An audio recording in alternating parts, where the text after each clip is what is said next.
Se você já saiu de uma consulta com um psiquiatra depois de ter escutado que o que você tinha não era TDAH, mas sim ansiedade, depressão, mas isso não te convenceu?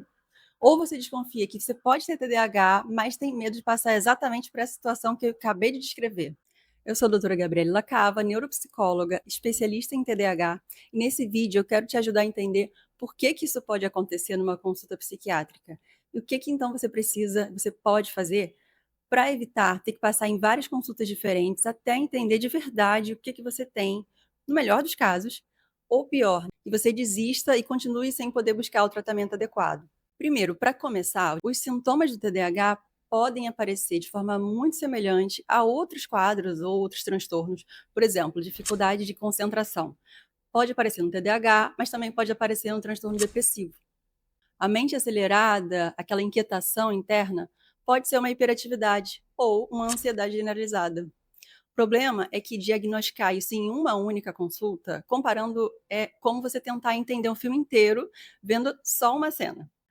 Para o diagnóstico seguro de TDAH, a gente precisa investigar o desenvolvimento, desde o período escolar, impacto dos sintomas na sua vida, e descartando todas as outras possibilidades. Quando você sai com um não na primeira consulta, é bem provável que muita coisa ali não tenha sido devidamente investigada. E porque faltou tempo e as ferramentas para entender melhor o seu caso com a atenção que a complexidade humana merece ter. E a segunda coisa, talvez o mais importante, é entender que o TDAH em mulheres quase sempre é um transtorno diferente do que foi descrito na literatura. Os estudos que definiram o TDAH foram feitos principalmente com meninos. E meninos com TDAH apresentam um perfil muito mais visível, que é a agitação, impulsividade, dificuldade de ficar sentado. E esse ainda é o retrato que existe no imaginário de muitos profissionais quando pensam em TDAH. Só que nas mulheres, o TDAH costuma aparecer de uma forma completamente diferente, muito mais interna e muito menos óbvia. Em vez daquela agitação física, o que você tem é uma mente que não para de girar, uma dificuldade de iniciar tarefas que parece que é preguiça, mas não é. Esquecimentos constantes que trazem muita culpa e uma sensação de névoa mental que não some nem quando você dorme.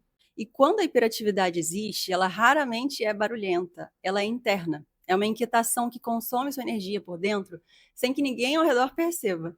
E tem mais, muitas mulheres com TDAH desenvolveram ao longo da vida uma estratégia que a gente chama de masking, ou seja, elas aprenderam a mascarar os sintomas.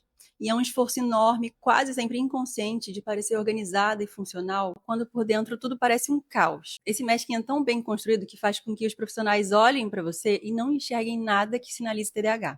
E você sai de uma consulta se perguntando se você não está exagerando. Tem um fator que torna isso ainda mais complicado, que é a capacidade intelectual elevada. Algumas mulheres com TDAH têm uma inteligência acima da média, que é o que a gente chama de altas habilidades.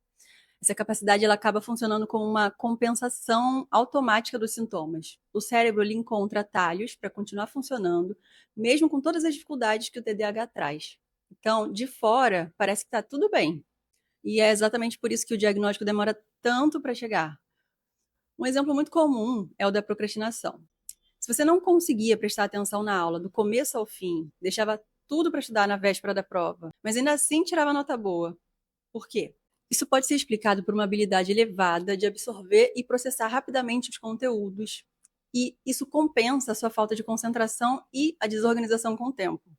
E não é todo mundo que consegue fazer isso. E justamente por isso você cresceu acreditando que era desorganizada ou preguiçosa, mas nunca pensou que havia alguma coisa no teu funcionamento que merecia uma atenção, né?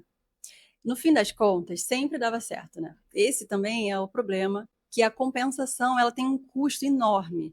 Ela funciona por um tempo, mas o esforço contínuo que o cérebro faz para se adaptar e para continuar produzindo, apesar das dificuldades, vai gerando uma sobrecarga que se acumula e essa sobrecarga ela chega inevitavelmente, né? Na forma assim de exaustão, de um cansaço que não passa nem com sono, muitas vezes esgotamento até burnout.